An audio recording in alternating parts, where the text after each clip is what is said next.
Okay, let's officially start this meetup, and I'm glad that even before we start, we have very heated discussion on the different opinion of this paper. So I'm not sure I choose the right paper or not a right paper, but that's fine. We will see later. So look like people have a different opinion when you read this one.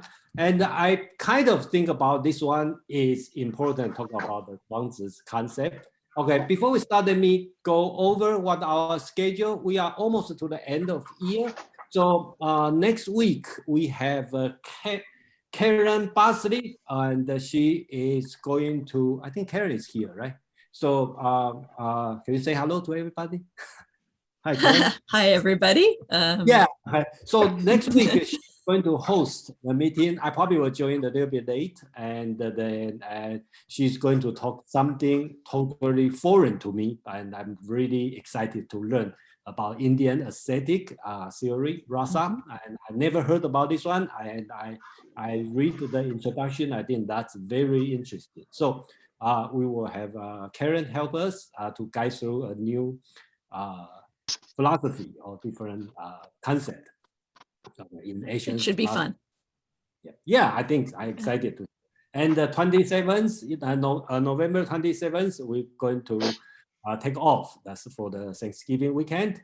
And then December 4th, we have another speaker, SK. Are you here? Yeah, hi. Okay, yeah, okay. And he's going to present the Kasa Upanishad. Okay, so that's December 4th, and December 11th, we are going to have an open discussion. And then since I'm going to organize to see how many sections we have run, and then bring all your questions, and then we kind of like informally review, what we have done, and you bring any subject, we can talk, and we get ready for next year. So, okay, that's we are going to, and then I'm going to put in the chat for the, hold on, let me see. Put in the chat for the next week.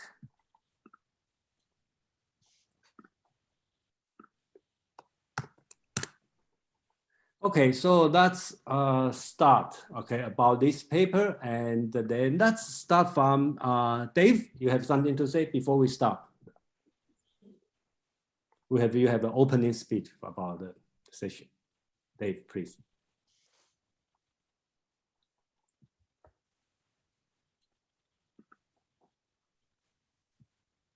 Dave, you want to say something? Oh, I just had a comment on the weasel and yak, but it sounded like you want to move past that. So thank you very much. Okay, let's start it. And then I'd like to change it a little bit for today. Okay, but look, guys, everybody in the same page. Okay, so I think everybody have this question on that about the skillfulness. Okay, what the Zhuangzi talk about skillfulness, and then the author, I think we have the Pin and James disagree on the author's view, and then let's go through, and then I just put this discussion subject, and then in your mind, and when we go through the paper, and then we can you can put this question in your mind. So at the end we can discuss it. So let's start it. Okay. So first, I think, is anybody want to introduce Zhuangzi for the people who don't know? Anybody want to volunteer to talk about Zhuangzi? Get a brief introduction. I cannot assume everybody knows Zhuangzi. I'm willing to volunteer. Okay, Quen, please. Okay, just make it within 2 minutes. Okay. 2 minutes. Okay. So Zhuangzi was a Chinese philosopher of the 4th century BCE. He was a contemporary of Mencius, which is a major Confucianist philosopher. I would say that he probably is the most aesthetic and bold Chinese philosopher of classical China in terms of play with language, because if you take the Confucianist school text, they are in general quite rigorous and logical. And Zhuangzi is a master to use to put logic on its head, to introduce that what I would call dialectics, because some chapters of the Zhuangzi would remind very much of the conversation between Socrates and his disciples in the Plato dialogues, in the sense that the end result is not have an answer. The end result is to provoke your mind to many paths of reasoning and many possible answer. And I agree with the people who talked at the beginning that the true subject of Zhuangzi is truly the journey to discover and to explore human nature, or the journey of the human soul, or to talk with a more technical words, the epistemological journey. And I would stop here. Thank you very much. Yeah, thank you. And I personally, I agree with what your assessment talk about aesthetic. I kind of think about his language and his thought is very beautiful. Okay, even translated to English, you still keep the beauty of his language over there. So I personally always compare Zhuangzi with Nietzsche, okay, especially Nietzsche's Zarathustra, okay, I compare them basically the same, and the purpose is not only philosophical and also provoke your thinking and to understand yourself. So that's my assessment about Zhuangzi. Thank you. So let's talk about back to this paper, and I hope everybody reads the paper and the author. I think that's the third time we read Dr. Schwartzgeber, okay, his writing, and the first time we talk about, I think, the mentions moral reasoning, and the second paper, I think in May, we talk about, he compared the Xunzi and the mentions with the Western philosopher Rousseau and Thomas Hobbes. Okay, so I think we spent 2 weeks to read his paper. I would say his paper is pretty plain and easy to read, and that's why I like to choose his paper. And then we may not all agree his view, but it is for the easy to understand for the people who doesn't know much about Chinese philosophy. I think his paper is pretty good. So let me read Zhuangzi, by which I mean Zhuangzi of the inner chapter. Okay, in the Zhuangzi, they have in general, we have the 7 inner chapter. In general, we believe these 7 chapters were written by Zhuangzi himself, and they have an outer chapter and have the miscellaneous chapter. Total is 33. And the rest are not written by Zhuangzi, probably by his disciple, or a lot of them are later be added by the people, probably much later, probably 100 years later. So we don't know. But here, the author confined what Zhuangzi is in the 7 inner chapter of the book, like traditional attribute to him, does not especially value. He said the Zhuangzi is not especially value spontaneous, skillful responsiveness. He criticizes skill more than he praises it. I'm not sure this is, I think James and Pin disagree. I'm not sure it's this.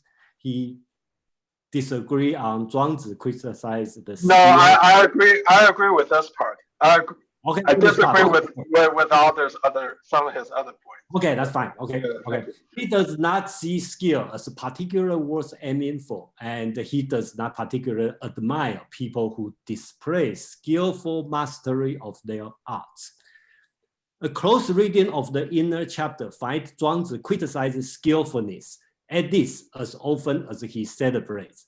And even the famous passage about the ox carving cook permit an interpretation that does not emphasize the value of skill. I think that's the part some Pin or other people disagree. Okay, we will go over there. Okay, so at beginning, that's kind of like a little focus more on the text. So at least for the before 2 o'clock, okay, before 1 o'clock. Let's focus more on the text. So so we will know what he's talking about. Then after 2 o'clock, okay, we can express more about your opinion and agree or disagree. And right now, what I try to do is try to focus on the text and about what Zhuangzi talking about. I kind of feel like the first part, probably for the people who are not familiar with Zhuangzi, may be difficult to read it. So I kind of find out the text, but not all, some of them. So for the reference, if we take this passage as face value, it seems that overall Zhuangzi rejects the value of artisanal, aesthetic, and the musical skill. He does not celebrate such skill, much less privilege them as his idea. His idea appears instead to be smooth, like lazing about, doing nothing, mastering nothing, and serving no purpose. I have not cherry pick this passage to make my point. They are something close to a complete list of the explicit discussion of artisan, like skill in the inner chapter, except the passage of ox carving cook, to which I turn. So I think that everybody should agree, right, on the Zhuangzi talk about skill. He's talking not the artisan skill. He more like talking about the lazing about, doing nothing, mastering nothing, and serving no purpose, this kind of skill. That's the author insists. And the author believes he not cherry pick, he's a complete list. I kind of think through, and then I would say he did a good job to pick all the story about the skill. Not 100%, some are arguable, but I think at least he did a good job, in my opinion. Any comment on this one before we go to his example? I will hold. Yeah, I agree with half of that. Some story you are not agree. I do agree a lot of the stories about skills is not about skill. There's a more philosophical meaning to this story. But I don't think that Zhuangzi is trying to say that lazing about is better. You have to read the chapter Zhuangzi, all things equal. It's and also the first chapter about true happiness. It's a big topic, but so I shouldn't go on here. But I think there's in this conclusion, there is cherry picking. The author may not see it, but whenever you choose something, it's cherry picking. Just like Zhuangzi said, whenever you play an instrument, you pluck one string, you already chose a note. Yeah. Okay, so we have a few hands up. Jason? Yeah, go ahead. Yeah, I'm not Okay. an expert on the text. I can just sort of like see that Zhuangzi is very much into hyperbole. He uses hyperbole as a technique from the paper. I could see that, and from the story about the big bird. So this is and using these ridiculous comparisons, and that's even evident in the ox carving story. So that's just a trait. This is obviously a trait of Zhuangzi, and I think the author is he betrays himself. He says that he doesn't believe that the athlete is actually capable of thinking about his actions, that they have to be spontaneous. And this is a kind of like a lazy type of mind-body duality. To me, it seems like he's betraying his epistemology, and that's really the cause of his point of view here, is he thinks that spontaneous action needs to be defended from the idea of skill as an extension of understanding. So in other words, the idea that the mind and body actually work together and they're the same thing, that concept is kind of ruled out in mind-body duality, and that's the author's point of view, in my opinion. Okay, thank you. Phil, please. Yeah, I think that there is a difference between like technical skill and conceptual skill. And I think he's not saying that they're disconnected. They are on different levels. And to me, the first person I thought of actually was Deng Xiaoping. Because there's a pragmatism about connecting the inner knowledge to the external world. And what he said was, what's the difference between a white cat and a black cat as long as it catches the mouse? So that's a practical manifestation of a concept of ideology, you would say, like, because the real manifestation in the world is that it actually works. And that's the case, whether it's a tiger, or an ostrich or a human being, you have to also consider the context and its manifestation. Thank you, Phil. Thank you for the cat story. But the answer is the cat is red, not black, not white. It's red.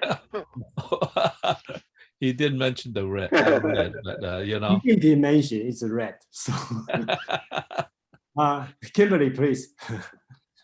So I really like this passage. I think it's sort of is the essence of Taoism, in my opinion.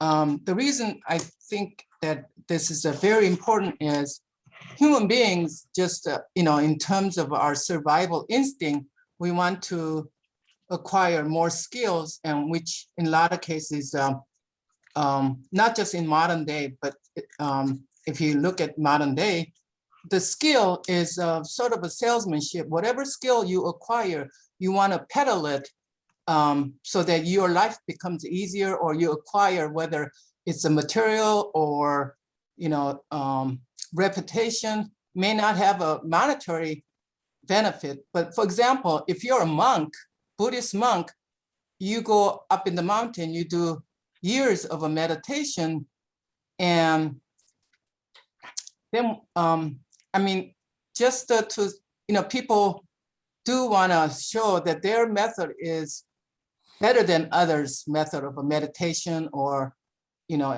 whatever pursuit they pursue, they want the world to know their method is better. So if I'm peddling, let's say cookware as a salesman, what's the difference between saying my cookware is better than yours, which a lot of times people will say my meditating method is better. So religious people, in by and large, get away with showmanship and salesmanship because they have that cloak of holiness in front of them. But they do peddle whatever it is. They're actually superior salesmen, just look a lot more benign and holistic.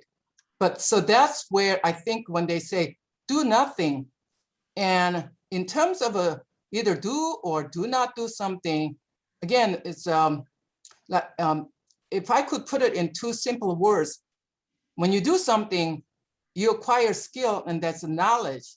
When you don't do something, you actually transcend the need to have the knowledge, and you acquire wisdom. So you are advising people not to take action. So non-action is much more difficult to accomplish, because we as a animal always want to take action. So not doing something is much difficult, therefore so much harder to accomplish that state of wisdom. So so that if I could just compare do something or do not do something, it's like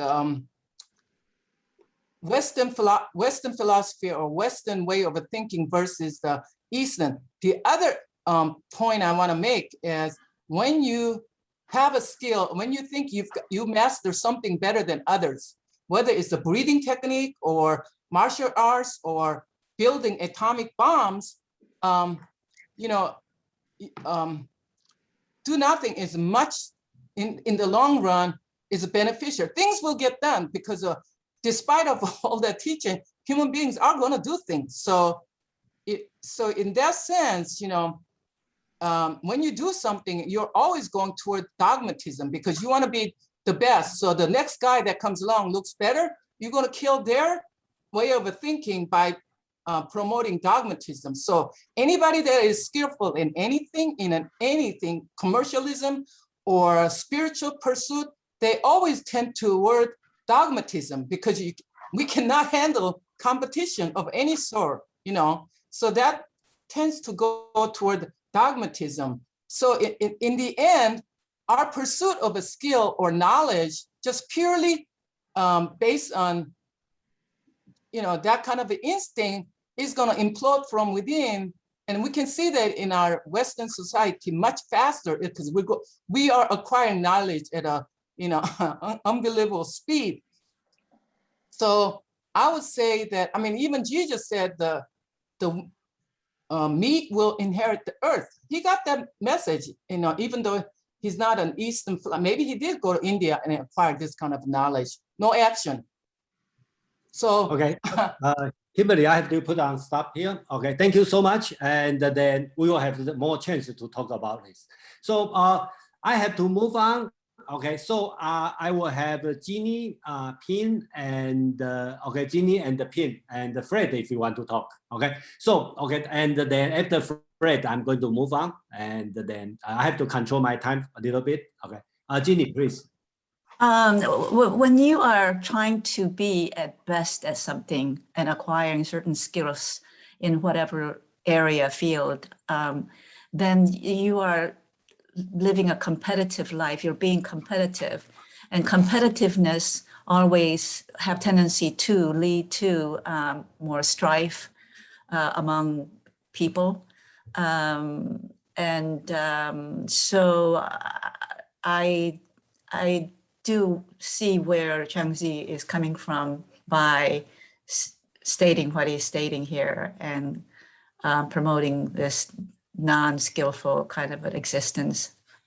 I do see where he's going with this. I agree. Thank you, Jeannie. I just like to, when I hear all about different opinion, I just really appreciate what Zhuangzi is doing because probably that's what he wants. And I think depend on the how much you read, what did you read, and what life stage you read, and the people tend to have a different opinion. So it's great. Everybody have your own opinion, and then we will see what we get, after this meetup. Pin, please. Yes, thanks everyone for so many excellent points. So I had a chance to organize my thoughts a little better. Could you show that author's quote again? This one? Yeah. So, okay, I just want to clarify one thing is that in the stories where, the author says Zhuangzi's ideal appears instead to be something like lazy about doing nothing, and so on.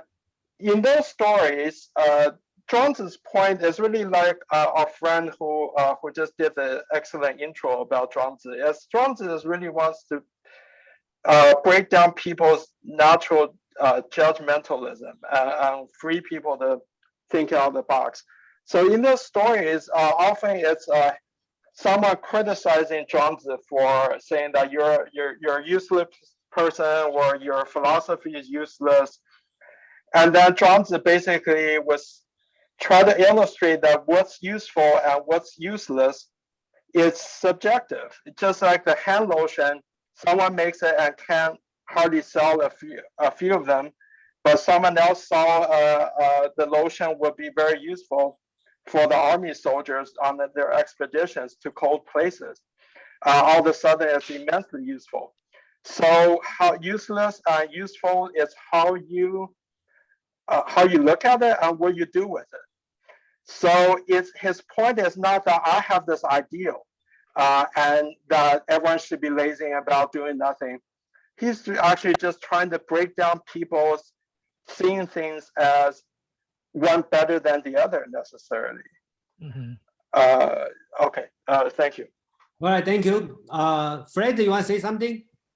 I think I'll defer until the second half because Okay. it's more a commentary on this. So if we can come back to this particular slide later, that'd be appreciated. Okay, thank you. You got a priority next time. Okay, thank you, Fred. Okay, so I kind of list on the first part of the paper and all the story the author list. Okay, so I just list up here, and the most are on the first chapter, so-called wandering around and about.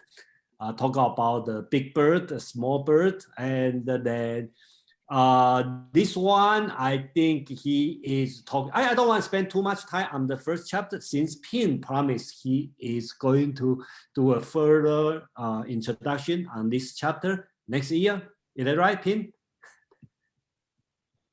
Oh, Pin's not here. Okay. Yeah, yes, I would like to. Yeah, thank you. Yeah, because this chapter is very important and very interesting, and then Pin would like to.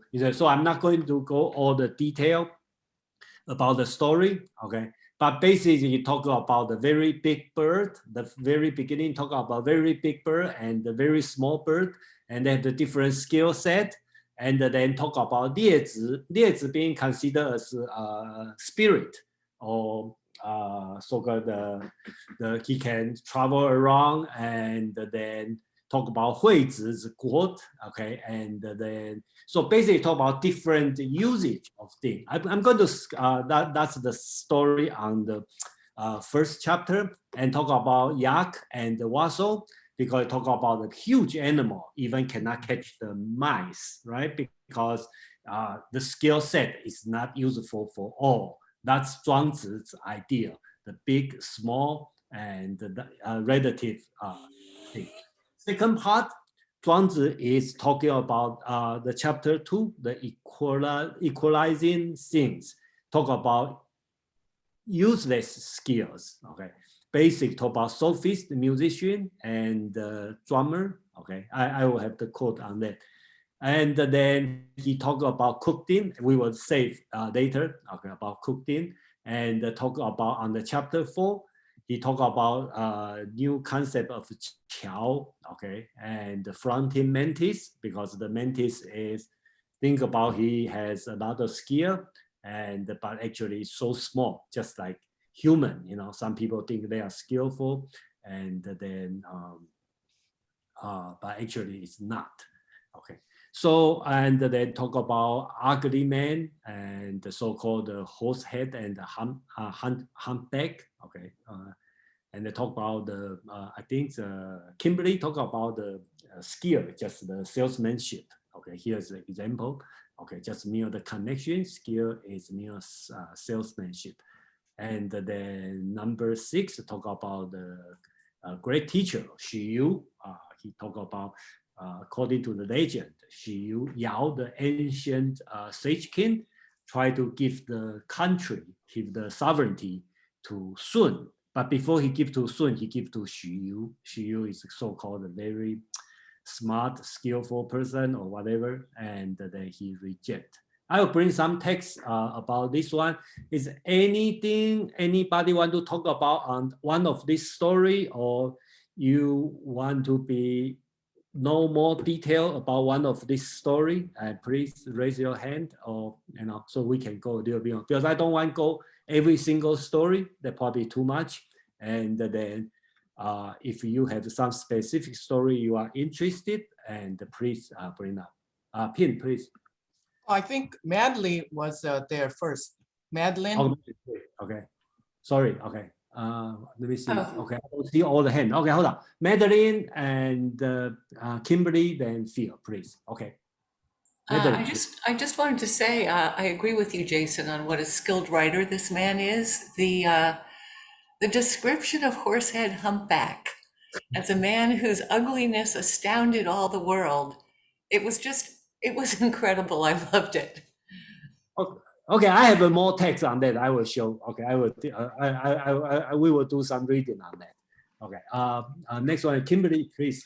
I agree with Madeline. I love that ugly horseback humpback who declined invitation of the emperor to come and advise him. So that's a truly virtuous and wise man.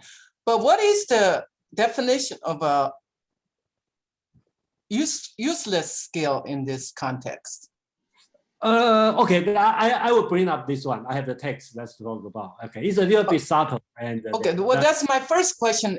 And the second question is there such a thing as a useless skill in human life?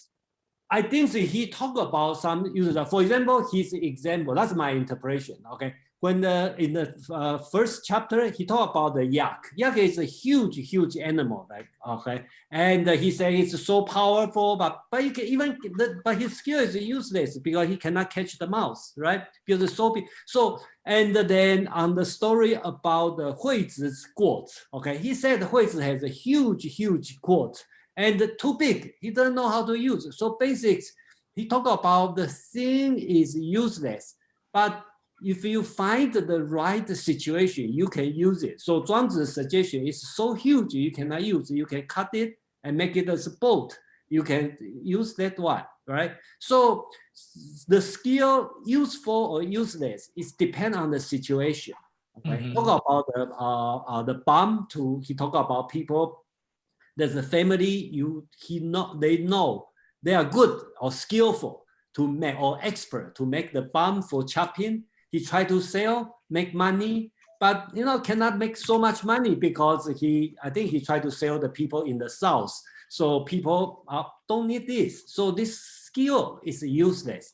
But when he go to the other place, because the place they want to, I think one country want to fight another country. So the king decide to buy the bomb, okay? So you can use in the military, so they can make a lot of money.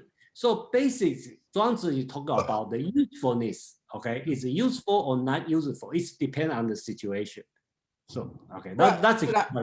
I think he's advocating the fact that we ought to look at our human definition of a usefulness, because if we go by usefulness of us making something quick and profitable, then we're missing the whole story. Is what he's trying to say, I believe, because in a communal society, it isn't the ones that are most productive materialistically and the quickest in wit and all that contribute. Those who are quiet and look almost useless, yes, but they make it the best uncle, the best friends, best relatives that people want to go visit, because the ones that are really sharp and aggressive, they're kind of pain in the ass to be around a lot of times. So we need a slow-witted, very soft approach of appraising one's worthiness in a community. Yeah, thank you. I think that's the purpose of Zhuangzi. He doesn't give you a fixed answer. Okay, what do you think about the meaning of useless? Okay, usefulness. Okay, so we will have chance to talk more about this. Phil, please. Yeah, Jason, I agree with you. It depends on the context. And because the situation always changes, it means adaptability. The adaptability to different situation, because you have to depend on the context. That's why the yak cannot catch the mouse, because it only adapted to something else. I also want to say something about salesmanship. Like, no, it's really in some sense an animal instinct, right? Because it's not necessarily human brought it to a different level, but the lion will roar to advertise that better not mess with it, okay? And the gazelle, who's his prey, will jump high in very different direction and says, well, don't attack me, because attack that weaker one, because I could jump out of the way anytime. And so there's even advertisements in nature itself to don't mess with me. So with the tree, the ugly tree, who is so useless that it's eyesore, nobody wants it, until somebody comes in and see that, oh, I bought the land, I got to cut it down because it's blocking the view of the mountains and the sky and the rivers.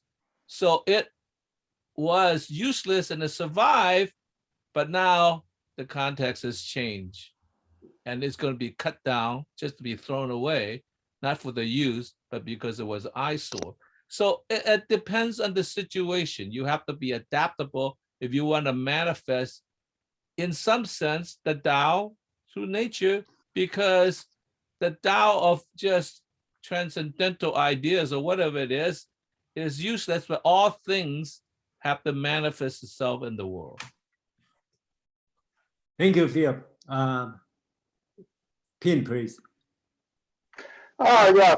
You know what Phil just said actually is one of the chapters in the other chapters in Zhuangzi. The mountain wood. I don't know if Phil already read that chapter, but where he just wrote the chapter again, reinvented the chapter. That's amazing. So yes, and I also agree with Kimberly what she said about Zhuangzi wants to break down our preconceived notions of usefulness, and what you said that that's the purpose of Zhuangzi. So if I may, I'll tell a very quick talk real quickly about the cicada and the dove, the chapter 1. Yeah. So it's a story about there's a great bird so big that when it flies, it covers up a whole part of the sky. So the bird basically prepares for many years. It has to fly to the South Pole. And to do that, it needs to prepare itself for many years, and then it finally takes off. It's this big to do. And then on its way, it ran across a small bird, kind of like a sparrow. And the sparrow asked where the big bird was going. The bird, and then the sparrow laughs at the big bird, saying, "Why would you want to do something like that? Fly that far? I dashed up and down the trees, and I'm really happy. I have find enough food." So the point is that happiness is different for everyone. The big bird is kind of born to do that, and it's not happy unless it does that. But if you apply that to the sparrow will see it as torture, right? Unnecessary labor to do such a thing. And the sparrow is really just truly happy, just flying around in the forest amongst a grove of trees. And everyone is different. And happiness and freedom and liberty is different for everyone. Everyone should recognize that and not judge. Be happy with oneself and not and let other people be. That's how my interpretation of that story. Yeah, I think the go ahead. Yeah. Also, Zhuangzi, the inner chapter, Zhuangzi, his composition often does this thing, where he argues one side and make you think that side makes a lot of sense. And then he next argues the opposite side, and that makes a lot of sense too. And then he basically shows you that neither one is true. So Zhuangzi's writing is beautiful, and also I do agree that a big purpose is to break down people's preconceived notions about things. Yeah, thank you. Yeah, that's exactly what I'm thinking. And when you talk about big birds and the small birds, let's talk about the space, right? He also talk about the time, right? He talk about like for some like I introduced last week, we talk about the Pengzhu, okay, my ancestor, he lived for 820 years, and even consider it's long life. But some animal, okay, the birds, right? There are some birds, the birds just born in the morning and they die in the afternoon. He doesn't know the spring and autumn, but they have their own time scale also, and it's difficult to judge. 820 years is long life or short, or just one born in the morning, die in the afternoon is short. They have their own meaning. At least that's Zhuangzi to talk about. And same as the skill, you have a different skill, and you have your own meaning. And it's difficult, just like Pin said, it makes no sense to judge other people's, other animal or other set of skill. Dave, please.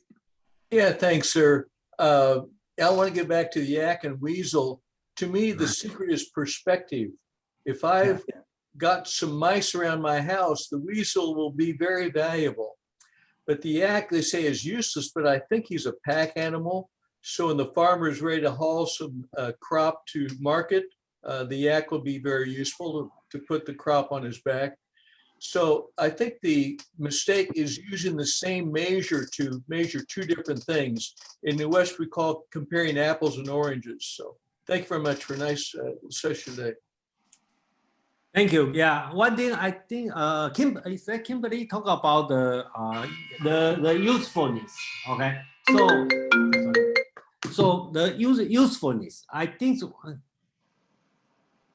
Are you seeing the screen? Okay, so the usefulness. One example of usefulness is that's not in the inner chapter. When they talk about Zhuangzi talk about the usefulness, they visit a house and at that time they eat dog. So there's the two dogs. They decide to kill one dog as a food for the guest. So they choose the dog doesn't bark because the dog is useless. So kill that dog and eat it. Okay. So the lesson is this: you are useless, so you can eat it. But later on, when Zhuangzi and his disciple rest in the huge tree, and then the disciple say, "Wow, the tree is huge." Okay. And the Zhuangzi said, "Well, how can this tree can grow so big? Because the tree is totally useless. So should we be useful or become useless?" So Zhuangzi's answer is funny. It's between useful and useless. So that's up to you to interpret. But he tried to talk about the usefulness and the uselessness in a different concept. Phil, please. Yeah, I see it a little bit different, although I agree with that, a little bit different. The problem with a perspective is that it's trapped you in one way of seeing, because there's other ways of seeing as different birds, different animals, different trees are in the perspective. And human beings should be wise enough to have multiple perspectives, not the perspective of a single bird, and so forth. And so therefore, in some sense, it does open up the possibility of not uselessness, but there are different ways of seeing things and knowing the things and maybe putting things into practice. That's ability we've been given to see multiple perspectives, but we insist on seeing it, and we actually developed the argument, well, that's your point of view. Right? Well, that's true, except I see it from different points of view, and you're the one that has a single point of view. So, hey, Phil, but I think animals are superior because they don't have any perspective. yeah, right. Well, unfortunately, Okay. we're stuck as human beings. Yeah, we learn from animal pretty soon. Yeah. That's right. Madeline, yeah, please. Yes, following on to Dave and Phil about measurement and perspective, I was visualizing a giant bird that flies and takes up most of the sky. And I realized that depending on where you are and where the bird is, that if a sparrow were very close to your face, the sparrow would take up most of the sky.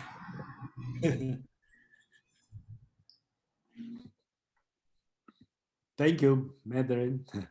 Okay, so let's move on, and then let me bring some of the text. So that's all. So this one is talk about I think that's the useless skills. I don't title it right, but let me introduce this text. That's the text the author talk about.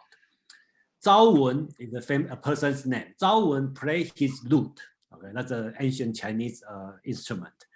And Shi Kuang held his baton. Okay, so basically he is famous for his accompaniment. Okay, and the Huizi lean against the big tree.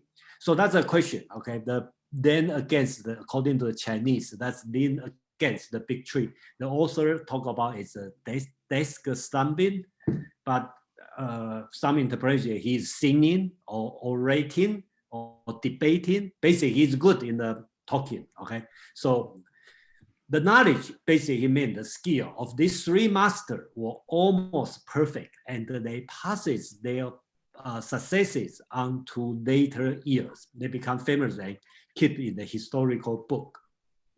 What they like, they try to set apart from other things. They try to illuminate, but they only succeeded in illuminating the other things and ended the gloom of hot and white.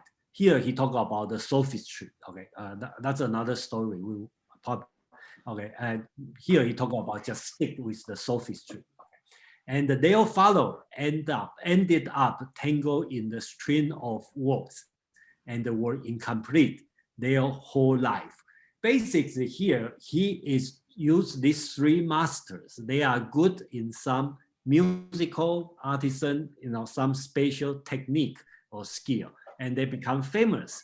They have the student to learn, and he said you focus so much on this skill. You focus on one thing, you miss another thing. Okay, and you think you are focused one thing, but turn out you are famous for the other thing. So you think you complete something, but actually you are not complete, and you incomplete in your whole life. So that's my understanding. Zhuangzi is talking about the skill, and if you focus on skill, you only doing on one thing, and then you miss other things. So the worst situation is you even become incomplete in your whole life. I think that another example we could see a lot of genius. Okay, for example, Mozart, right? He focused so much focus on his skill, but the question will be whether or not you want to live a life like Mozart. His life is short, he's poor, broken, and he's famous, but his life is incomplete. Okay, other than music, he doesn't achieve other things. So that's the life you want? I think that's what Zhuangzi want to tell you, as you to think about it when you focus on the skill. Any comment on this one? Yeah, I think it's right. I think that teaching is that hard. When you're teaching, it's really impossible to teach yourself. I couldn't, when I was a music teacher, I couldn't teach Mozart to a student. I couldn't teach myself to a student. I couldn't even teach the piano exercises that I practiced to become a piano player. Because they came in once a week, for 50 minutes, and it's basically, what do you plan for? What do you try to pass on? The idea was that you were supposed to teach them songs.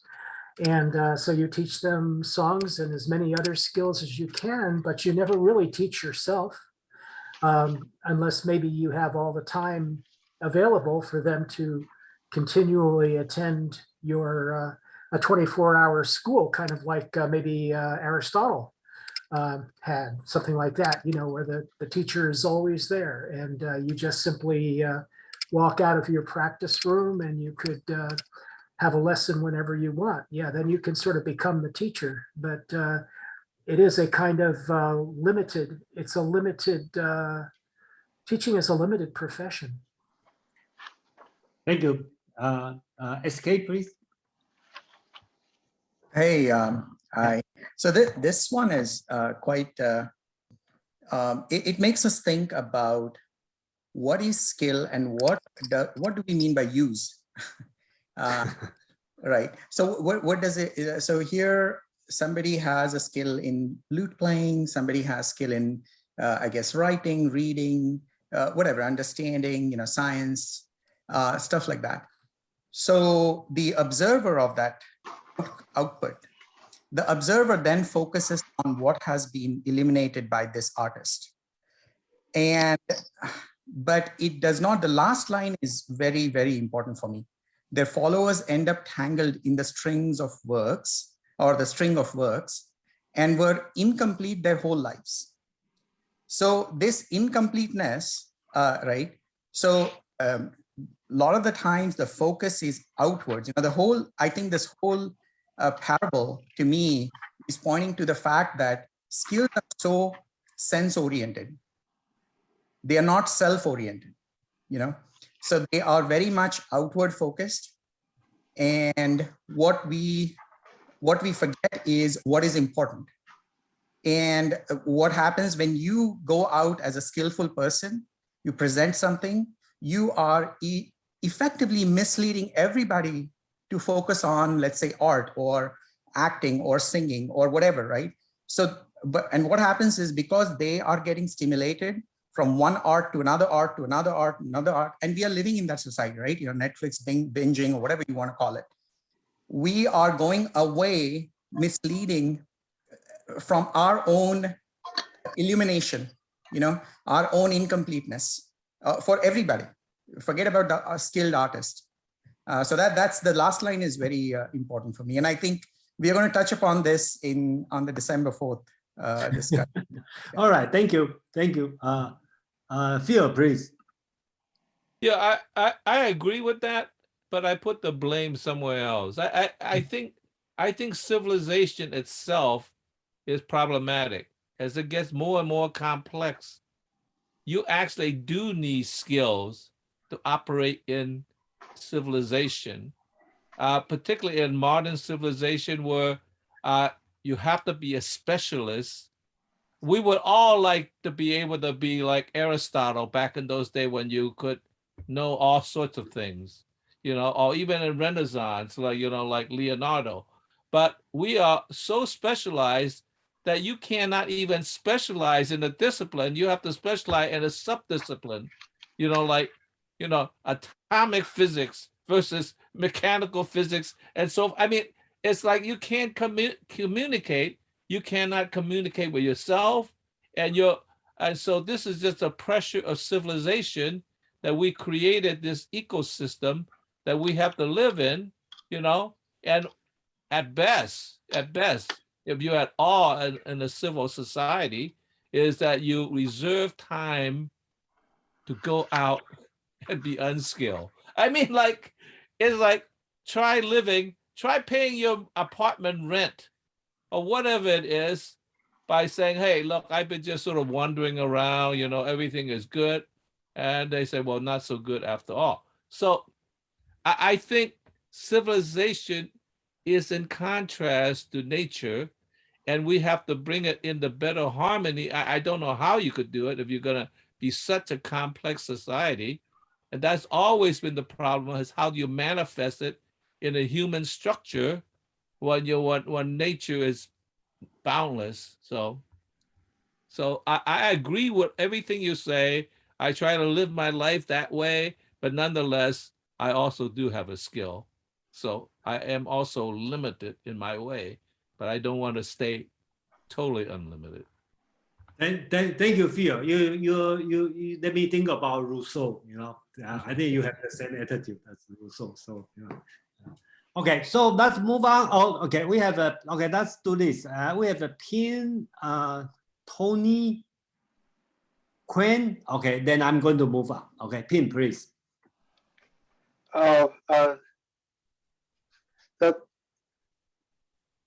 That's okay. Yeah, I spoke a lot. Yeah, let other people speak. Yeah, thank you. Okay, that's Tony and Quinn. Okay, Tony, please. Hi guys, enjoying the conversation, and I also wanted to echo what Phil was saying, because you know, one of the things that I was disagreeing when I was reading the paper was, it seemed to, you know, suggest that, you know, a lot of skills are, you know, just either innate or they can come up, you know, like we can pick them up, you know, as long as we are not being interfered with. But, you know, like, I don't think anyone is going to innately know how to, you know, perform, you know, like a heart surgery or something like that. Or, you know, I don't think anyone's going to innately know, you know, like the civil engineering required to, you know, like we have sustainable infrastructure in our cities and everything like that.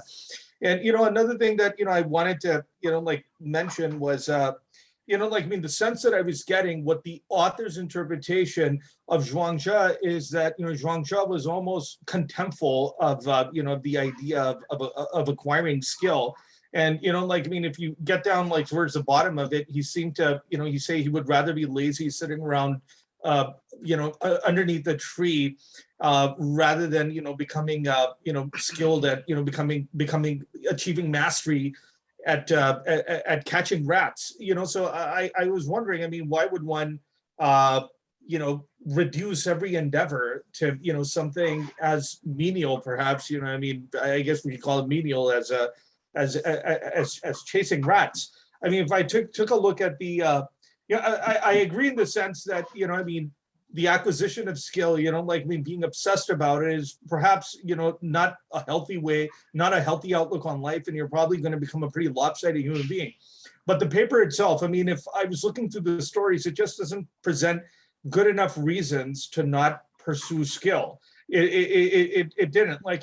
All the things that it was mentioning, for example, we can outshine the master and end up winning ourselves enemies, or that we can develop a penchant for unhealthy competition that may lead to conflict, or that we may excessively, we may spend excessive time in acquiring skills that may not be appreciated.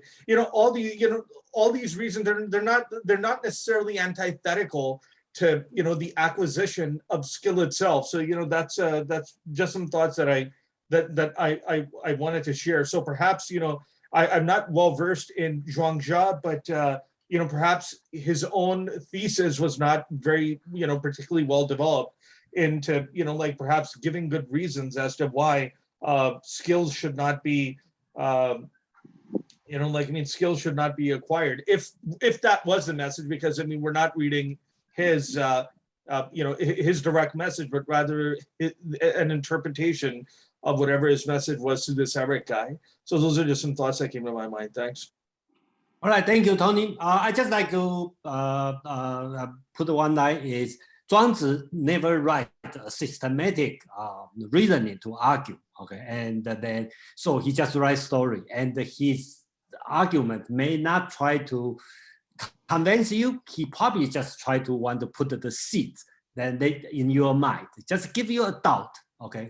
When someday something happens, you start to doubt, am I going to acquire more skill? I think that's his purpose. But again, that's my understanding, and everybody have a different interpretation. Sorry to jump in. I just want to reiterate my point that this is the author's misinterpretation of Zhuangzi, in my opinion. Okay, that's focus. Later on, we can focus on this part. Yeah, Huen and Kimberly.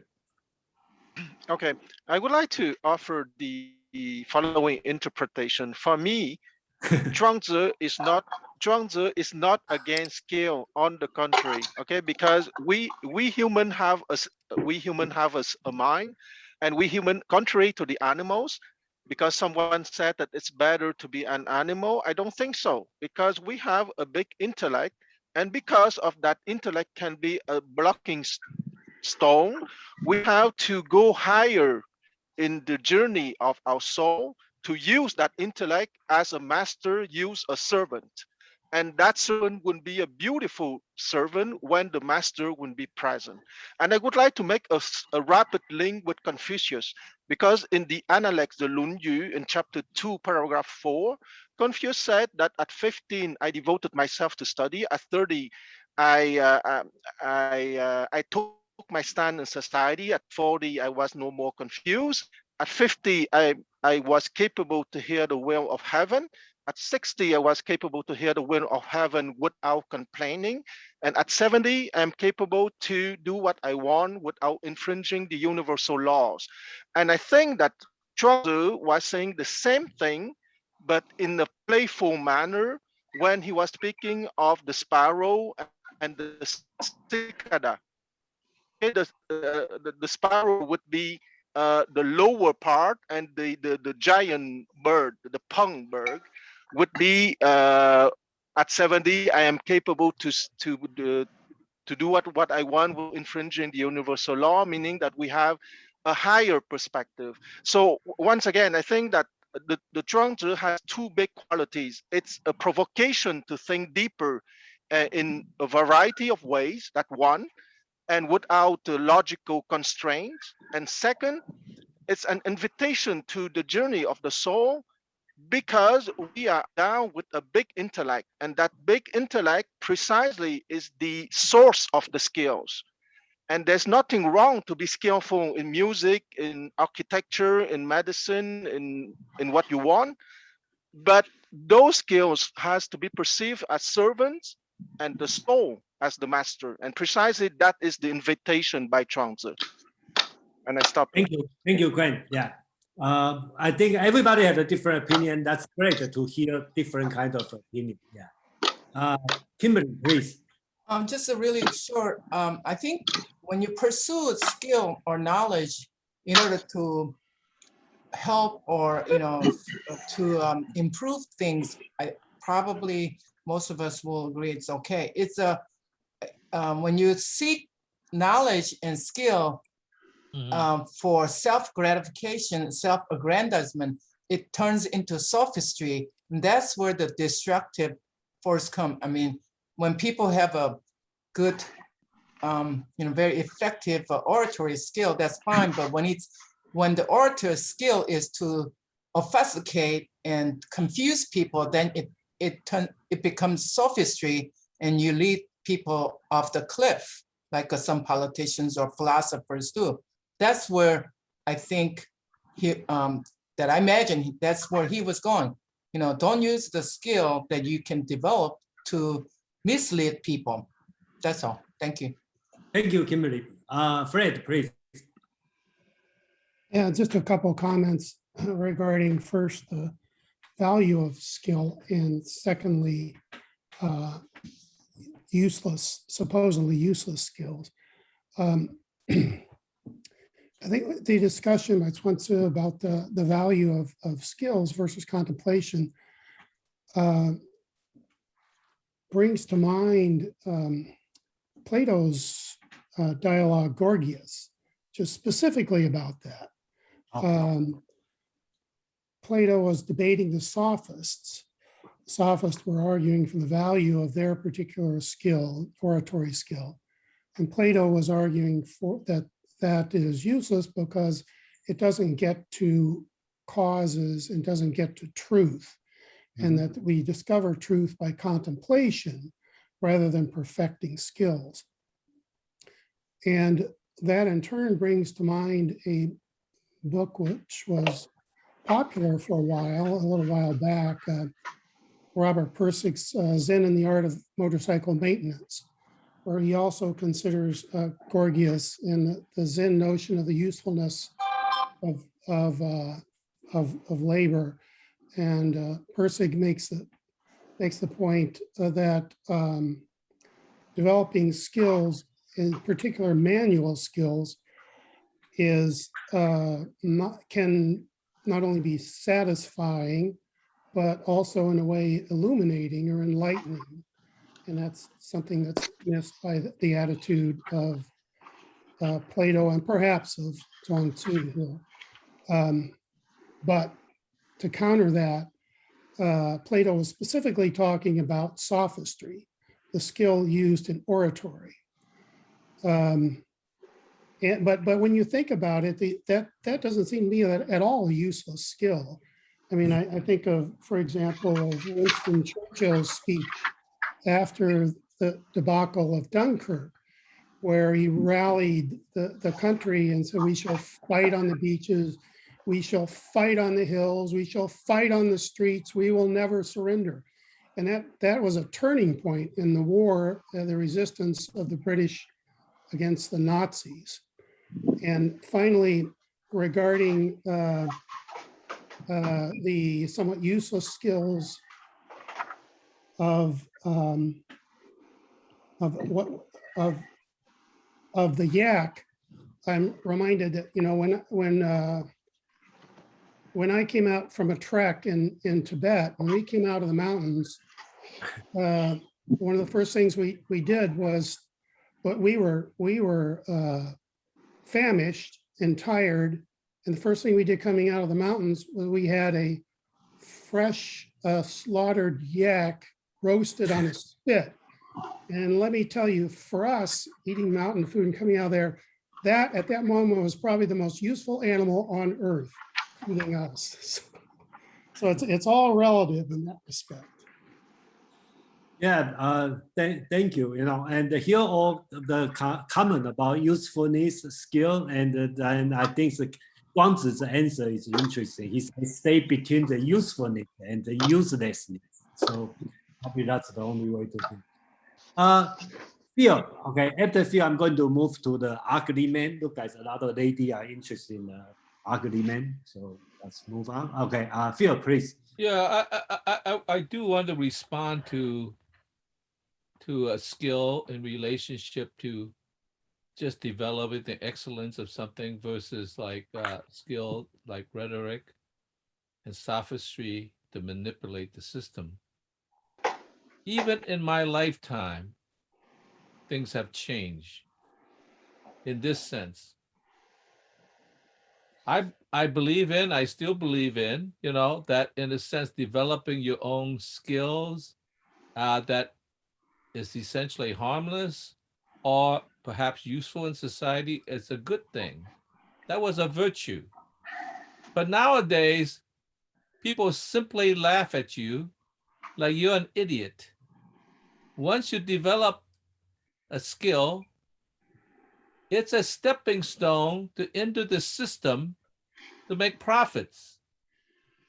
As an example, those people who invent a company, a thing that is useful to society, they do not develop it simply for the fact that it is going to be virtuous, useful. It is merely a stepping stone to sell it to a large company so they can make a lot of profits. If you're not in the profit train, then you're an idiot, not a virtuous person. That's in my lifetime. I've experienced that, right? Because you used to be proud of that, of the fact that you didn't sell out. But now you're just a fool for not selling out. Because do you not know that your skill really is just a stepping stone to the rewards that the corporation and society will give you? That is a synthetic skill above another synthetic skill. What I call the derivative skills in culture. So I just want to say that it has changed even from an age of specialization to an age of being alienated from your own skills because you are a salesman to be a brand for something you don't even know about. You don't even drink, but you are something that will sell to society.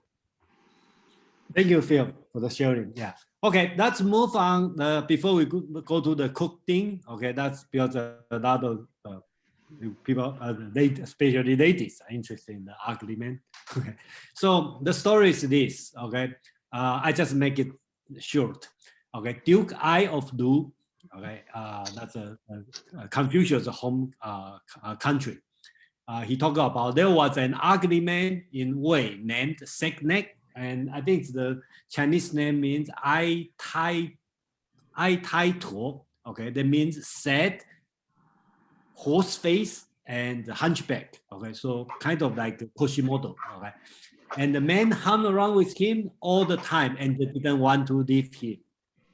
Women saw him and vowed to their parents that they'd rather be his concubine than another man's wife. Very attractive man, even he's so ugly. Okay, so blah, blah, blah, he talk about other things.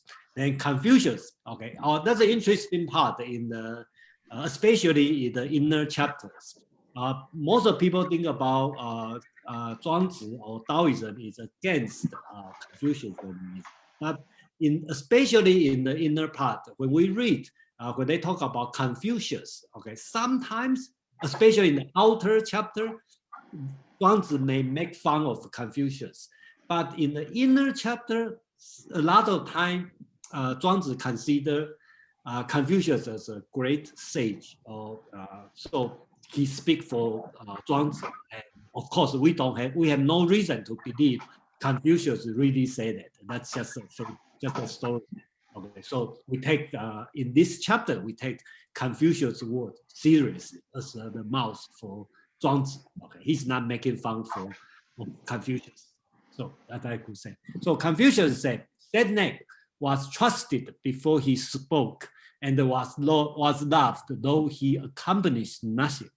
Okay, then he talked about another thing. Okay, he didn't sing, but he just harmonized. Okay, so that's why people like him. Okay, so he has kept his innate power. That's another Chinese concept called cai. That's an innate power. Keep his innate power whole and intact. Though his virtue took no form, doesn't show his virtue, but he keep his innate power. Okay, so basically this idea is talking about you don't have to hold the skill or any virtue, but you just have to accompany, okay, compromise with other situation. And just like his Confucius say, the Sagnet never sing, but he always harmonize with other sound. Okay, so this kind of behavior, this kind of innate power will make people, men and women, love him. Okay, so that's the idea he's talking about. So I just like a brief introduce this passage, and before we move on to the cooking, anything about this? Otherwise, I will move on to the cooking story. That's the main thing about this one, and then. Okay, so I'm going to spend a little bit more time on the cooking, and I think this one is important, and that's the main purpose of the today. So the cook was carving up an ox for Qin Hui of Liang. Remember 2 weeks ago, Pin talked about the mentions, okay, and the first chapter, okay, the same person, Qin Hui of Liang. Okay, he must be the very famous feudal lord during that time. So Zhuangzi also write about the cooked in, okay, cooked in and carving up an ox for Qin Hui of Liang. Whenever his hand smacked, whenever his shoulder leaned into it, whenever his foot braced it, whenever his knee passes, the thwacking tones of flesh falling from bone will echo. And what with a zip, with a whoosh, each stroke ringing out the perfect tone, harmonized to the dance of mulberry grove and the royal symphony of the ancient sage kings. So basically he talking about he is so skillful. That's why I bring the contradiction. The main reason the author argue here, because this one seems the Zhuangzi is a praise the cooking's skill. Okay. So he talking about cooking not only cut and his behavior, the whole body movement is matched with the music. Okay, so like watching a performance. So when the king said, it is wonderful that skill can reach such height. So he performed carving ox and just like the dancing and all the sound match with music. The cook put down his knife and said, so right now Cook D is going to explain. What I love is the Tao, something that advances beyond mere skills. We talk about he love, it's not skill, it's Tao. When I first started cutting up oxen, I did not see anything but oxen. 3 years later, I couldn't see the whole ox. And now I encounter them with spirit and don't look with my eyes. Sensible knowledge starts and the spiritual power proceeds. He starts talking about the process. He's cutting ox. A good cook, they here want to draw the conclusion. A good cook changes his blade once a year because he slices. An ordinary cook changes his blade once a month because he hangs. I have been using this same blade for 19 years, cutting up thousands of oxen, and yet it is still as sharp as the day it comes off the grindstone. Okay, so he's talking about how well he's doing that, then he has a further interpretation. There are space between those joints. Okay, somebody has a noise. I'm going to mute off. Okay. Okay, there are space between those joints, and the edge of the blade has no thickness. If you use what has no thickness to go where is space, oh, there is plenty of extra room to play about it.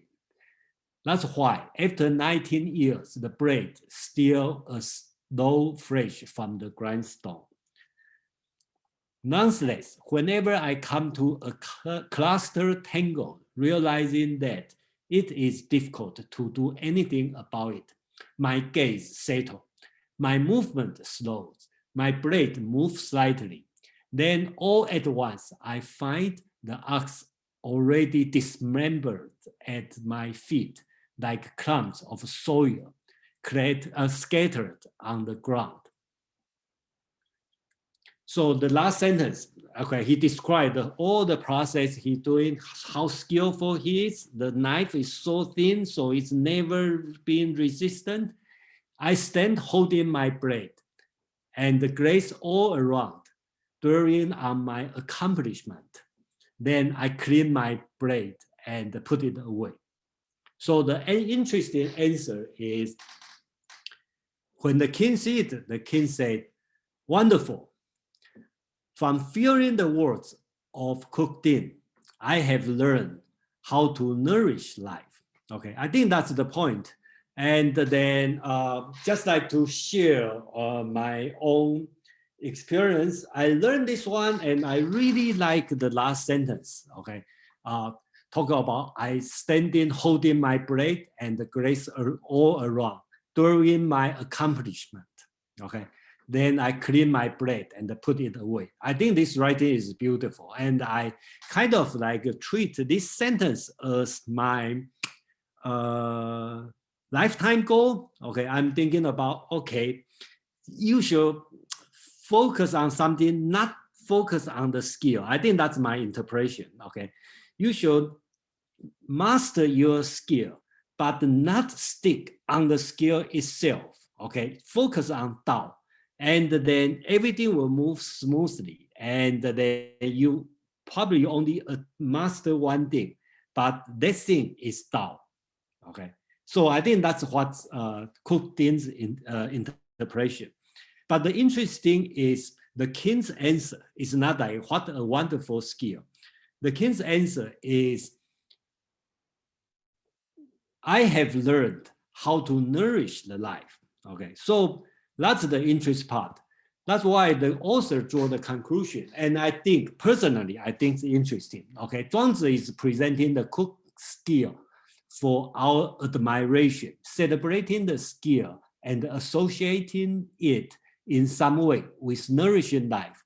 I don't mean to deny the obvious interpretation of this passage, but in the context of the inner chapter as a whole, this passage is an outliner.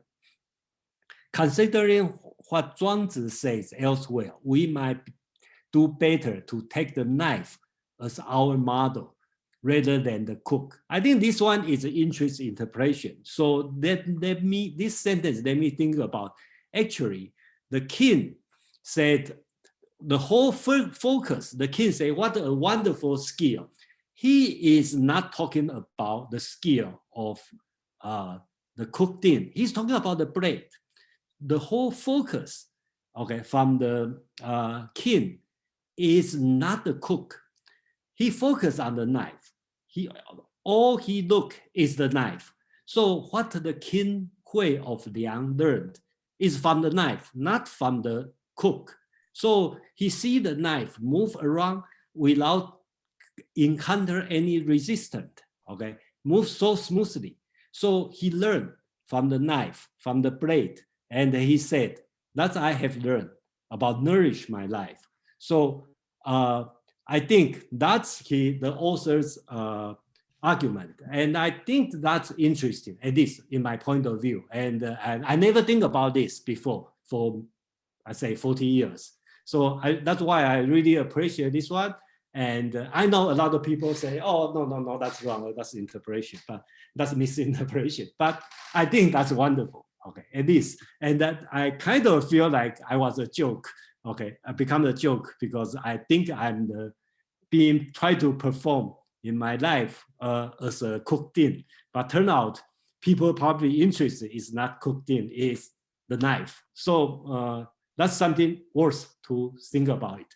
So that's, I like to share the thing, and I see a lot of hands up. I don't know if you guys agree or disagree or want to criticize, but that's fine. I don't know who's first, so I'm going to, from my screen to the order, from Fred, please. Put me down in the agree column. I totally agree with this. It's a wonderful story.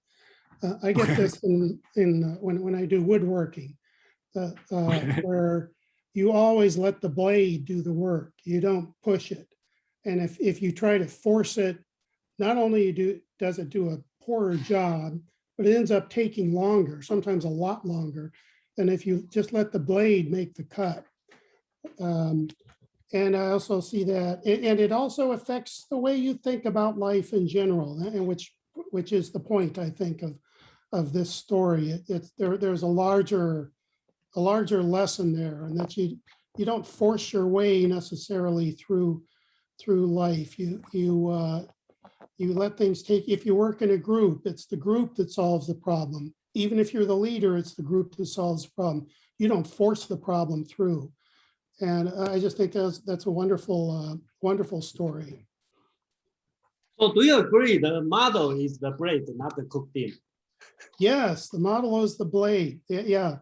It's okay. The blade. It's the group. It's that's what gets the work done. And okay, thank you. Satisfaction. So I'm great. Okay, so before you speak, please tell me you see the model is a bread or the cooked in. Okay, so that means, so before you make your statement. So Pim, please. Yeah, the model is the blade. This story is one of my favorites, always one of my most memorable ones. I also studied it, I think probably first read it when I was 14 or something. And what I disagree with the author is that saying that this story is an outlier in Zhuangzi. I don't know where he got that idea from. And so to me, the chapter, right in the title, is about nourishing life. And then in the first paragraph is basically saying that this chapter is going to tell us about how to protect your body and complete your life. And the ox is a metaphor of the world that we're living in and that we have to negotiate with. And the knife is a metaphor for ourselves. How do you go through this world without damaging your blade? Yeah, without yourself being harmed. And to me, a couple of things are kind of the key statements. One is that there are voids in the joints, but the knife has no thickness, and that's what allows the knife to journey through these voids with such ease and without being harmed and just cutting things apart. So if you make yourself and your ego small, there's a lot of room. Whereas if you do the opposite, you're going to see the world as everything is against you and you're hitting against hard walls all the time. Or if you decide that your life's goal is to conquer and achieve in the mundane sense, you're gonna damage your blade a lot. You're always trying to subdue others. And another thing is the part where he sees a particularly difficult joint, right, where everything is knotted together. So this is in life where a metaphor when we see a very difficult situation. There's a lot of different things involved, and all their interests and emotions and wants are all tied up in a knot. And instead of trying, I think Fred said something like this too. Instead of trying to jump in and be overly active, saying that I'm just going to force through things, I'm going to settle these people or whatever, is you stop, look at it, you might take a step back, and you might just make a very subtle movement, and everything just falls apart. And another thing is the last part where the part where you said you find really beautiful, one of your favorite quotes, to me is also know when to stop. You know, when you feel like you're satisfied, you're standing here there looking around, feeling really good, maybe that's the time to put your blade away. Okay, thank you.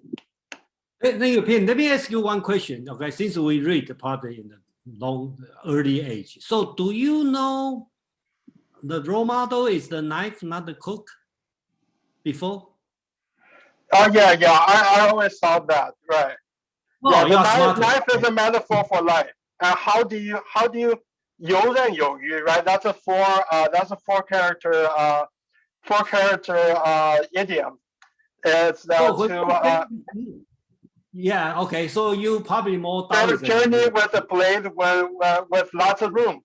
So yeah, this story is really with the origin of that. So you always know it's the knife, not the cook. Right. Okay, so you are smarter. But the cook is what makes the story beautiful. You know, you really picture this such a masterful person, and basically performing music and dance, butchering a cow. You know, that's really what makes that what stick in your mind, I think. Yeah. Okay, thank you. Yeah, I'm sorry. I'm not that smart. When I read for 40 years, I always think about the cook, and I never think about the knife. So when Pin talk about 游刃有余, that's a famous say, like when you move the knife, I also think about the person who handle the knife, not the knife itself. So I think you can see people with a different view and see things totally different. So I think in this part, Pin is better. Okay. Well, not better, but I think maybe when I was 14, that was a time where I had a lot of challenges. So it's all circumstances. Does anybody tell you this, or you just think about by yourself? All by myself. I was Okay, nobody tell me this. But I just not too much. So we have a lot of hands up. Sorry for our conversation on this, but yeah, Phil, please. Phil, your turn. Okay. I see it slightly differently. I do not agree with you. I mean, I agree with your interpretation about the knife, but I see it as a union between the knife and the cook.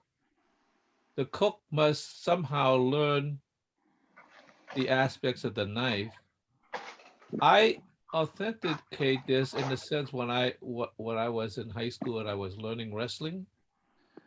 And I did not understand how anybody could actually wrestle in a good way, because whatever I did, I thought about it, and the other guy seemed somehow to be faster than I am.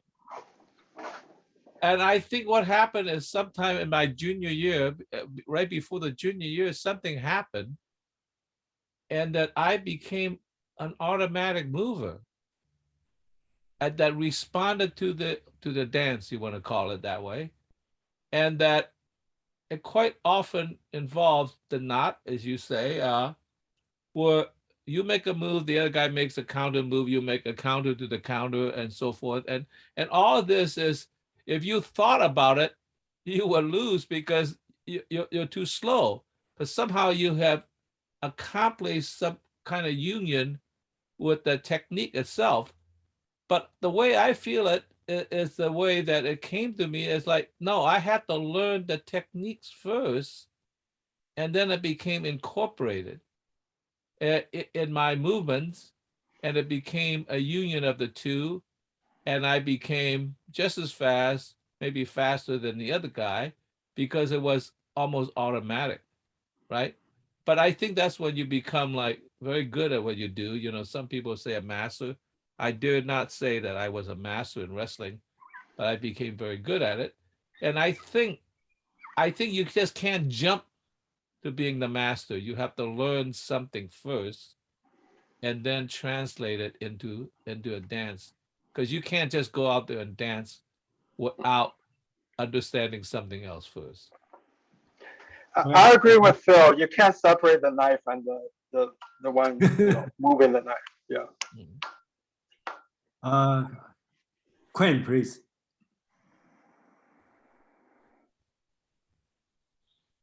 Quinn, your turn. Yes, sorry, I just activate my microphone.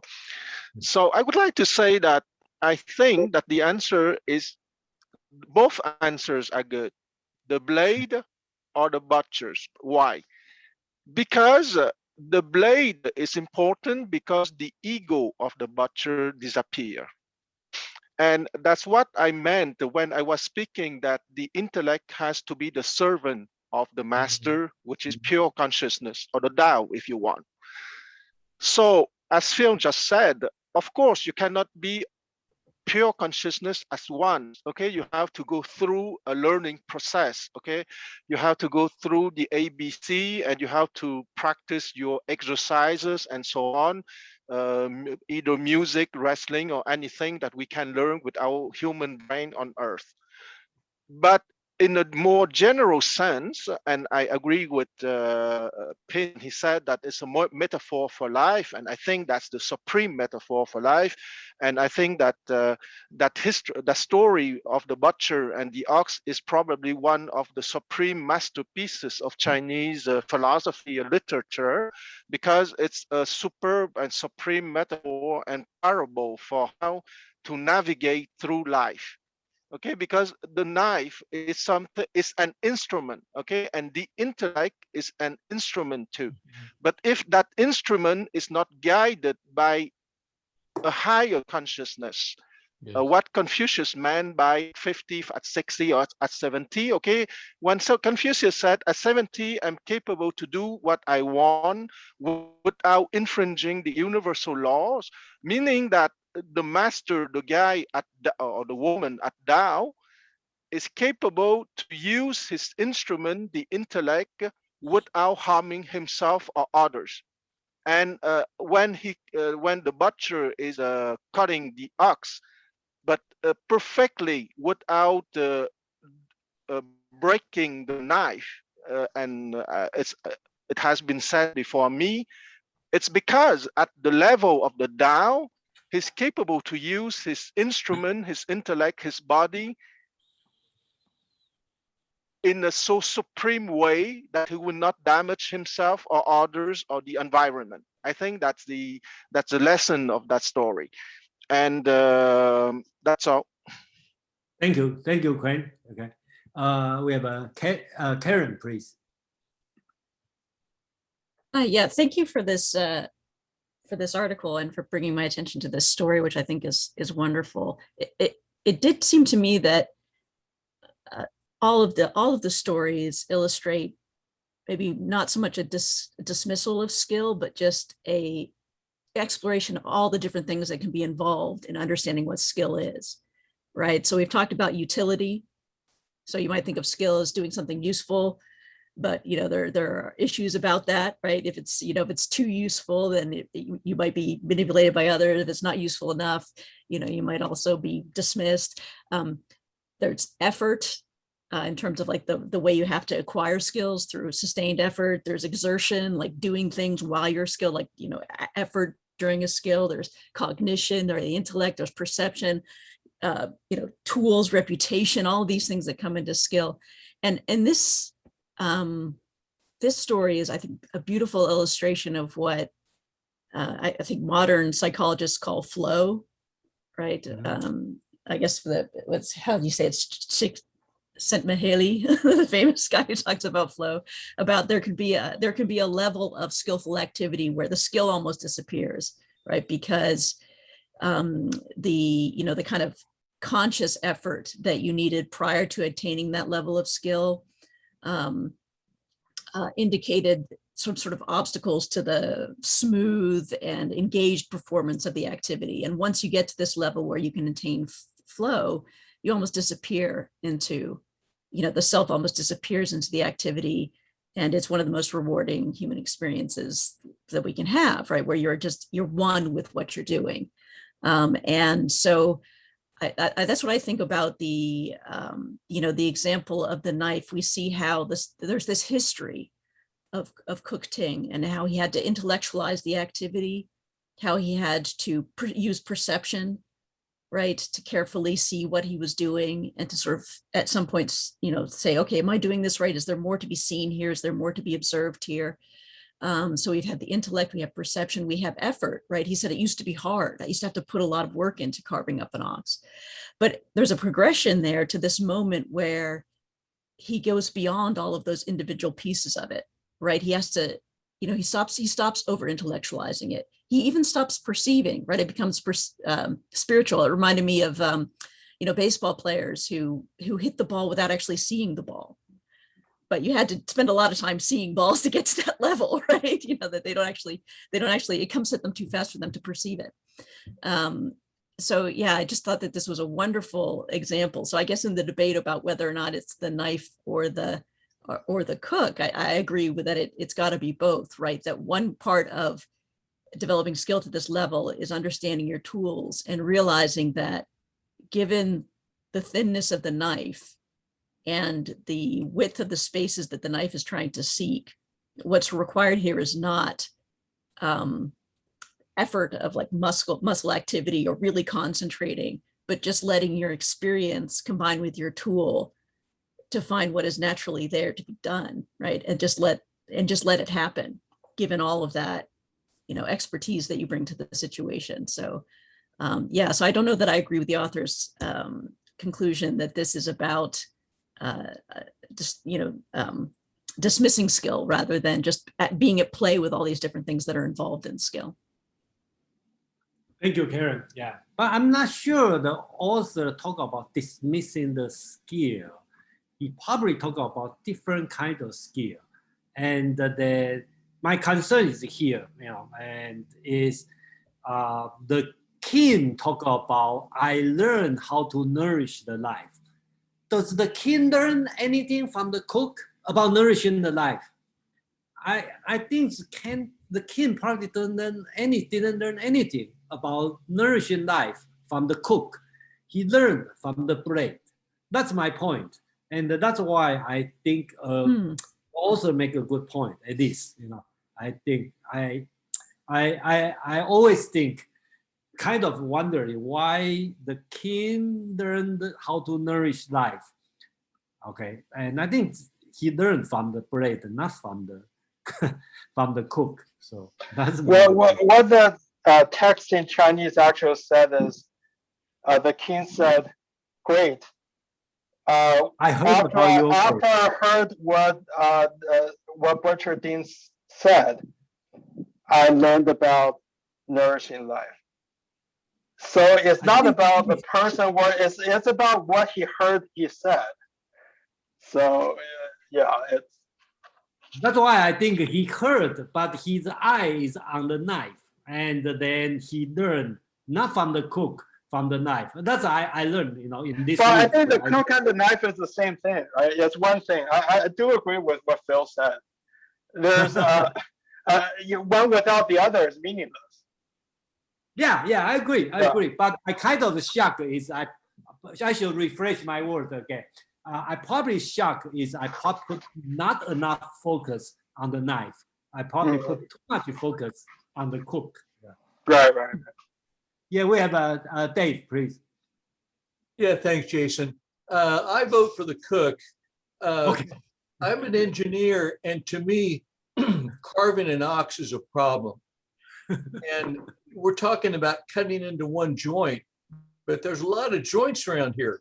And you've got to, after you've carved 1,000 oxen, you decide which is the correct order. because one cut can affect another cut. And also what little I know about butchery, what are the choice cuts? You know, how to attack this area to get the best steaks, for example, what thicknesses, and whether you're cutting against the grain or with the grain of the muscle. This is a very involved process. It's not just, okay, I'm going to start cutting.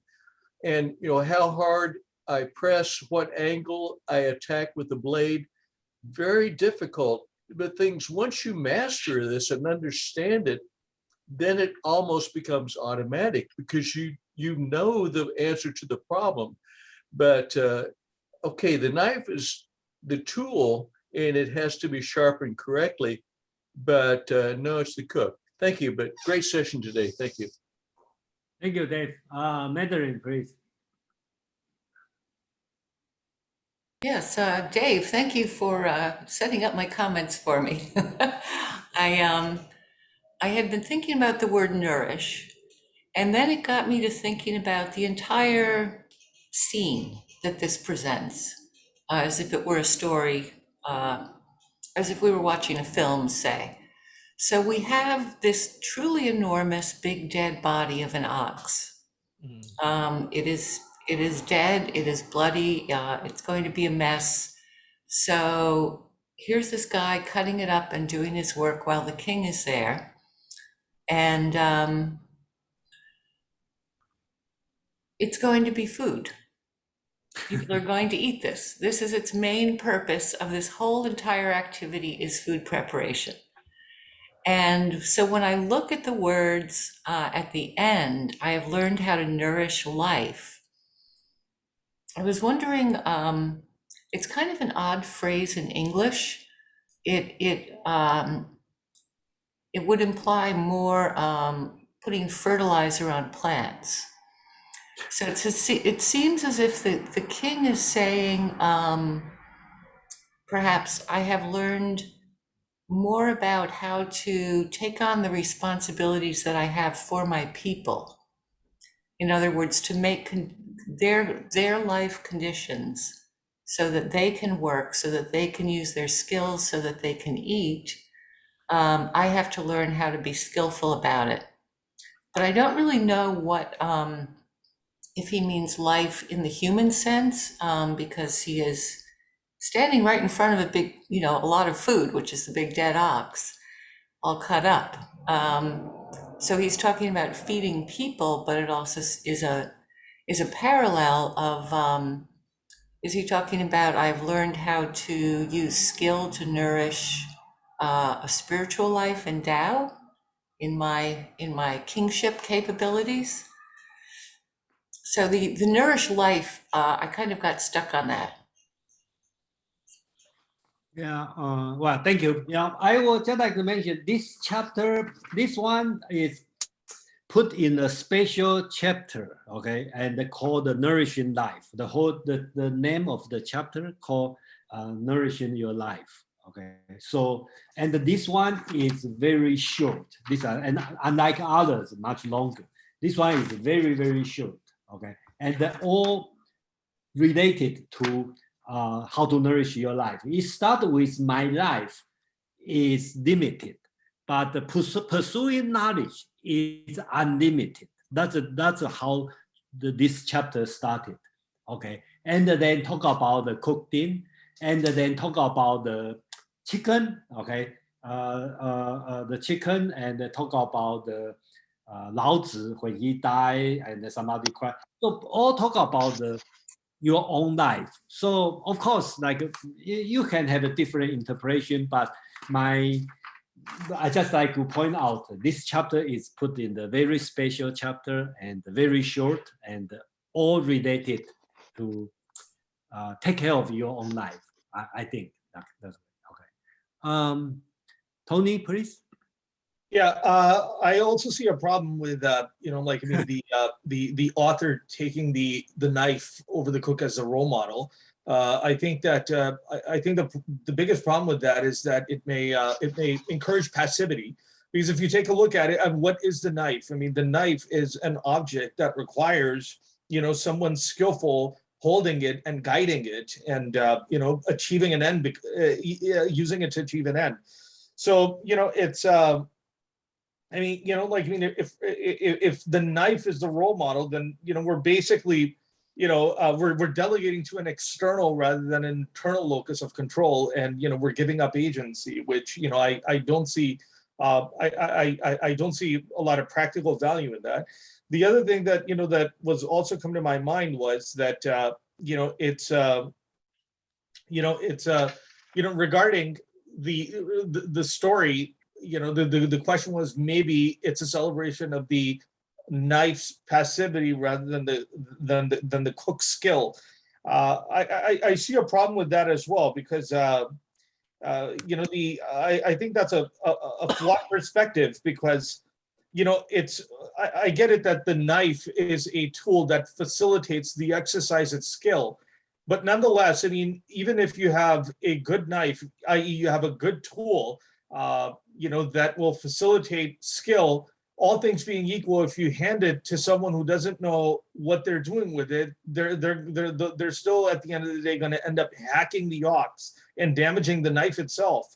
So, those are some thoughts that, that come to my mind. Thanks. Thank you, Tony. I like to mention is a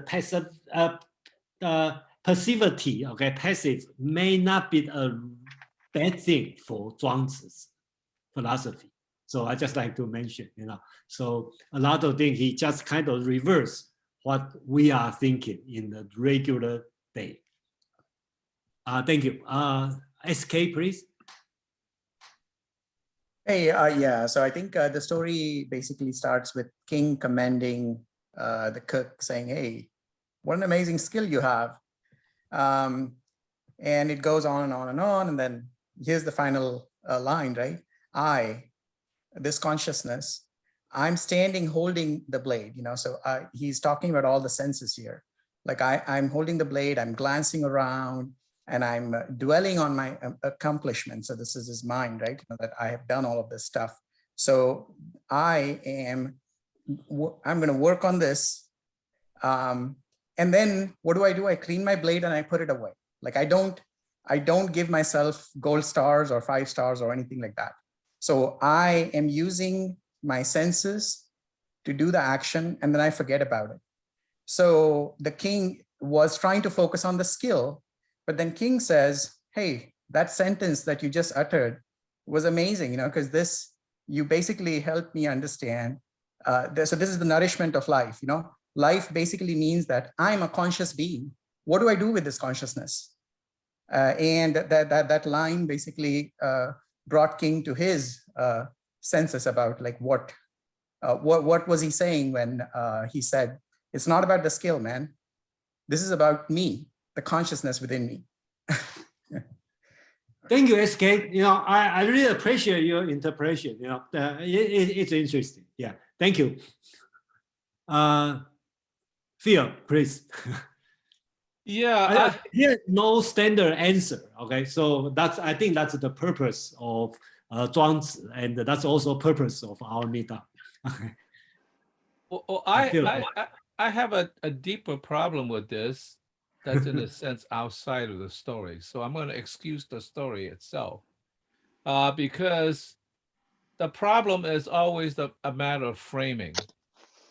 How do you frame the unlimited within the limited structure of your understanding? And I think the problem there is the framing is always going to be a misinterpretation of the realities.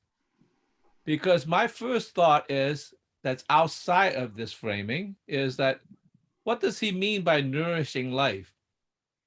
Nourish, the whole context is about human life, human culture, and he's saying there's something about metaphors is able to say something that it gives half the answer, but is incomplete, because it didn't nourish the oxen's life. It didn't nourish nature. So it's outside of the framing of the human context. I have a problem with that, but I do understand the problem of civilization. I understand that we too live and we too have to kill in order to survive. I understand all of that, but the framing already shuts off all the other possibilities until the present moment when we realize that we are going to kill nature altogether, right? By just framing it as a frame of civilization and human existence. So a metaphor is probably better than a direct statement, because a metaphor at least leaves open the infinite that's beyond our total understanding and say, maybe we should cool it. I mean, but so I'm not complaining about him framing it that way, because that's what the whole structure is about. But on the other hand, it does sort of leave out all sorts of other things that should have been in the question of nourishing life. Yeah, thank you, Phil. I think you are not totally out, because the very first sentence on this chapter, Zhuangzi said, talk about limited and unlimited. He talked about our life is limited and the knowledge is unlimited. If you use your limited life to pursue the unlimited knowledge, you are in trouble. Okay, that's the very first sentence he talked about. Then he talked about a lot of metaphor, a lot of story. So what you said is exactly what Zhuangzi want to tell you, the framing, the unlimited with our limited life. I think that's the key on the first, at least on the first sentence. You know, that's the only teaching or only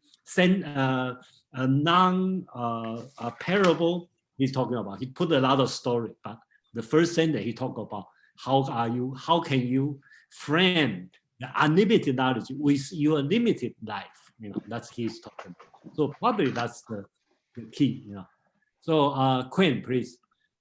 Yes.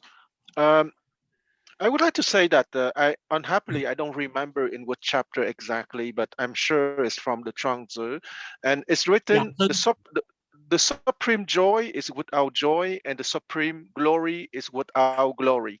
And I think that it summarizes very much Zhuangzi philosophy. It means that, and I want to make a link with the concept of yang sheng, to nourish life, because life here, in my opinion, has to be understood as the dynamic element in us, which is awareness and or consciousness, as one of my colleagues said 5 or 10 minutes ago.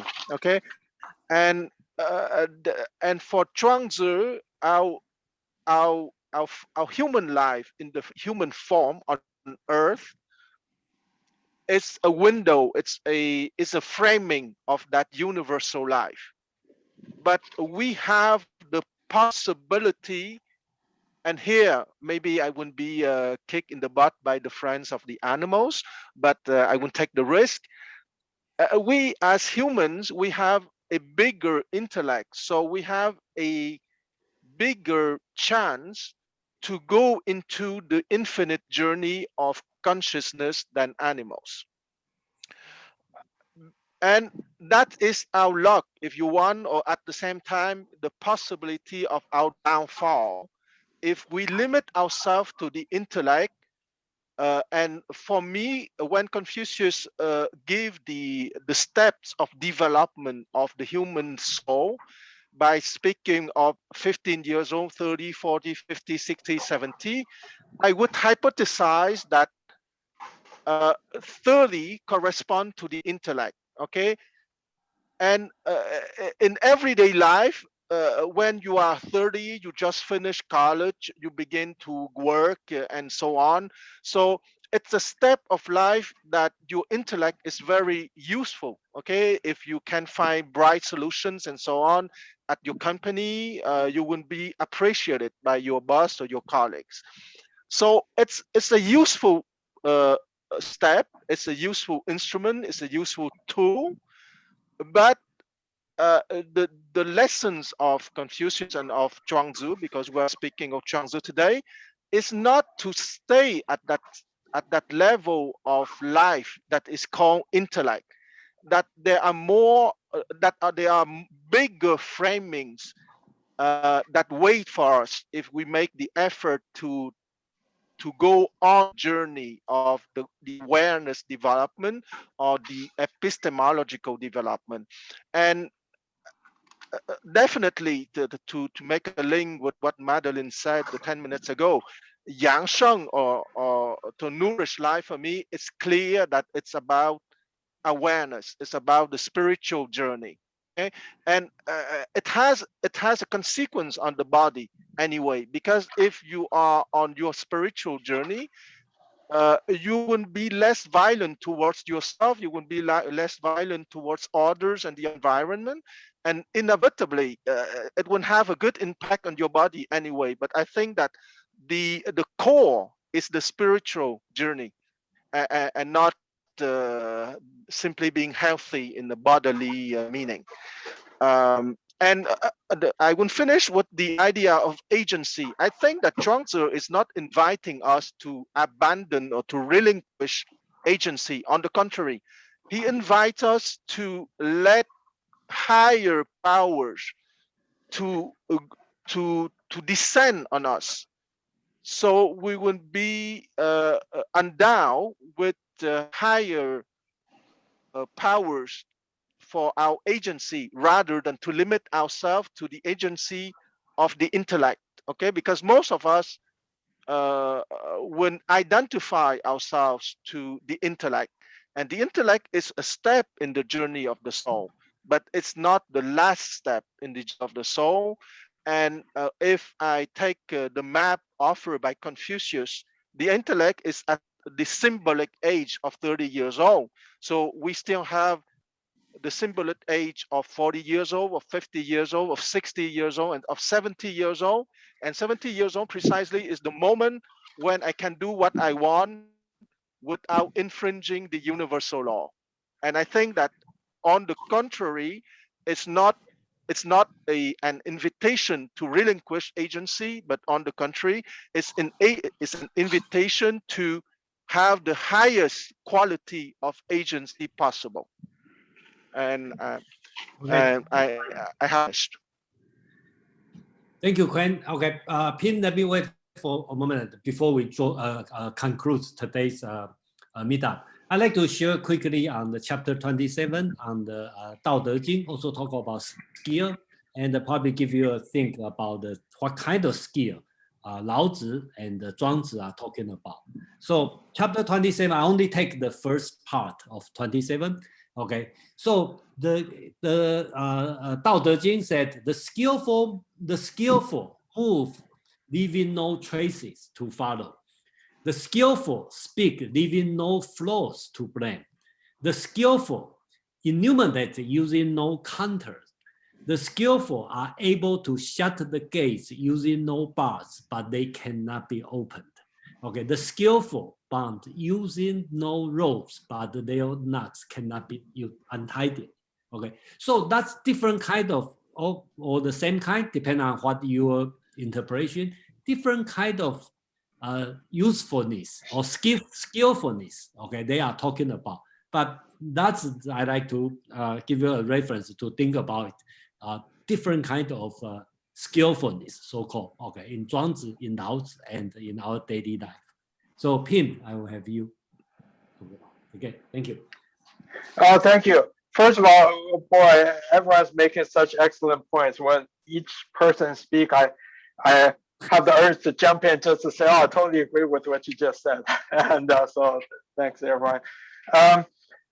Like you said, it's a very short chapter. It has 5 sections. I thought, since we're studying this, it'd be a shame if we don't at least have a synopsis of this chapter, because there are different aspects. So maybe I can just take 2 minutes to do that. The first section you already said, it opens with this statement, our lives have bounds, but knowledge has no bounds. Using the bounded to follow the boundless, you're bound to be tired or exhausted. And then it goes into the story of the butcher. And then the third story is one person sees another person and sounded shocked and said, "Who are you? Why do you only have one leg?